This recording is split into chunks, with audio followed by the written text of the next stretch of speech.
Assim, de chofre, você me leva a alguns anos atrás, quando, numa reunião pedagógica, num colégio aqui em São Paulo, a diretora, da escola colocou para todos os professores a pergunta exatamente essa.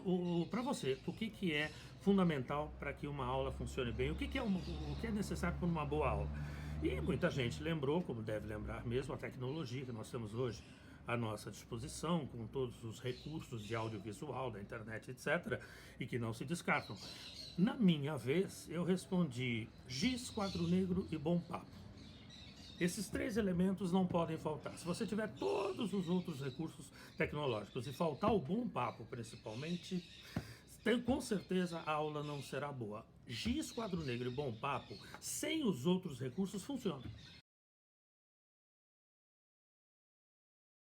Opa.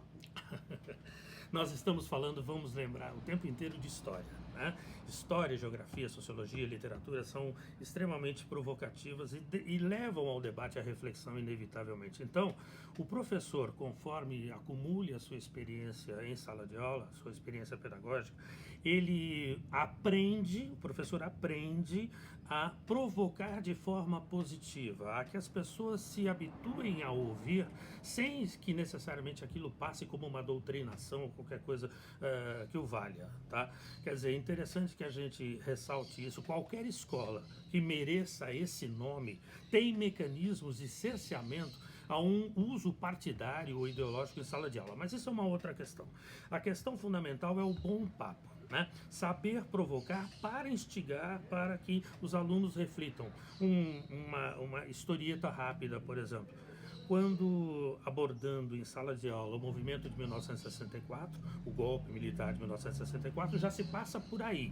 Foi movimento, foi democrático, foi golpe, foi reacionário, como é que fica? Então, uma abordagem possível, por exemplo, passa pela pergunta de por que o presidente João Goulart foi derrubado. Né? Depende do ponto de vista. Que o professor coloque isso à turma numa boa, né? numa perspectiva. Quem o derrubou em 1964 explica.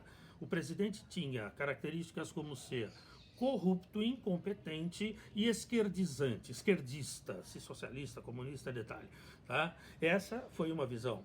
O ponto de vista discordante dessa, e que na época ou depois, né, contra-argumentava, usava o quê? Será que ele era competente ou competente demais? Não falando do presidente, mas do governo, dos ministros todos, com Celso Furtado, Darcy Ribeiro, Ulisses Guimarães e outros tantos políticos da época, né?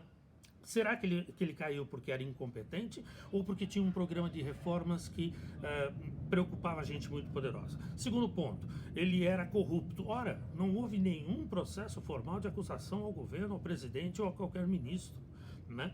Então, eu derrubo, ou forças sociais derrubam um governo de forma armada e chamam isso de democrático. Será que ele caiu porque era corrupto ou porque era nacionalista e isso incomodava numa conjuntura de Guerra Fria também? Né? A gente estava falando da provocação, não é? Quanto ao ser comunista ou esquerdista, eu sempre disse aos meus alunos, escuta, eu juro pelos deuses, se vocês quiserem, João Goulart nunca foi comunista. E entendam, por favor, eu não estou defendendo o Jango, estou defendendo os comunistas. Um dos nossos ele nunca foi, gente.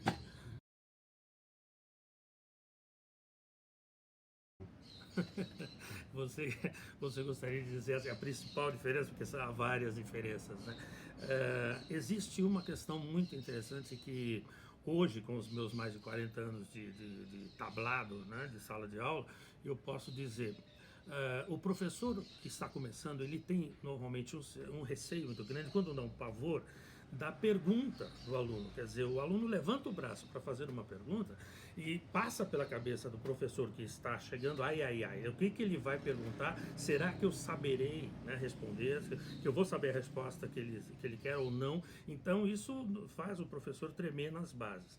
O professor veterano está tão habituado a perceber, com a sua experiência, quais são as perguntas, em que momento da aula elas costumam vir, que tipo de resposta o aluno normalmente espera, que o professor novato quer ter pela frente uma pergunta em que ele possa dizer, ih, rapaz, não sei, eu nunca tinha pensado nisso.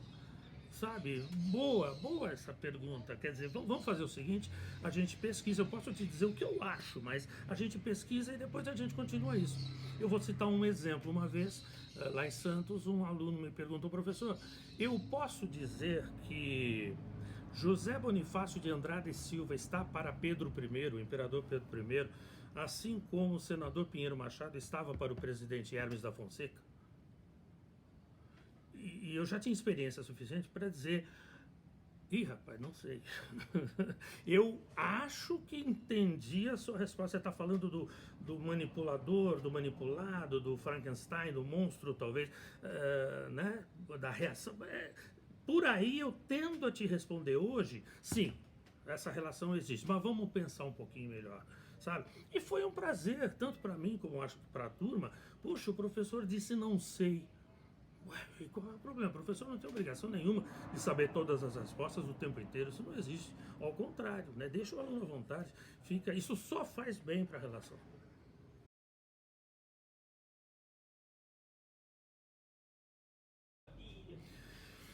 Bom, esse realmente é um desafio bastante complicado, sobretudo nas áreas de humanidades em geral, mas é inevitável. Em história, literatura, geografia e em outras disciplinas também, a própria biologia, a divergência de visões, o choque de visões é inevitável. Então, o professor vai lidar com isso normalmente abrindo as perspectivas para visões diversas. É claro que, inevitavelmente também, se colocará uma visão predominante. Eu dizia, por exemplo, dizia aos meus alunos o tempo inteiro, quando do assunto em pauta, eu posso contar para vocês a independência do Brasil do ponto de vista português e do ponto de vista brasileiro na época. Veja, eu estou dando a vocês dois pontos de vista. Eu estou sendo mais democrático que você gostaria, tá certo? Agora, você se perguntou uma coisa. Eu estou lhe colocando os dois pontos de vista, o português e o brasileiro, de qual ponto de vista? Do meu. Tá? Um outro exemplo rápido, eu posso te contar a história de uma greve, como a greve geral de 1917, aqui em São Paulo e tal, do ponto de vista dos grevistas e do ponto de vista dos patrões. São dois pontos de vista conflitantes. Eu estou te dando os dois pontos de vista, eu estou sendo democrático, né? Cuidado, porque talvez você não perceba que eu estou te dando os dois pontos de vista de um ponto de vista, que é o meu. Certo? E isso, gente, é inevitável, não é? E se o aluno tem consciência disso, o professor franca e honestamente consegue passar isso, né? Isso só ajuda, inclusive. Não se trata de doutrinação, se trata de debate, inevitavelmente, de conhecer uma visão alternativa.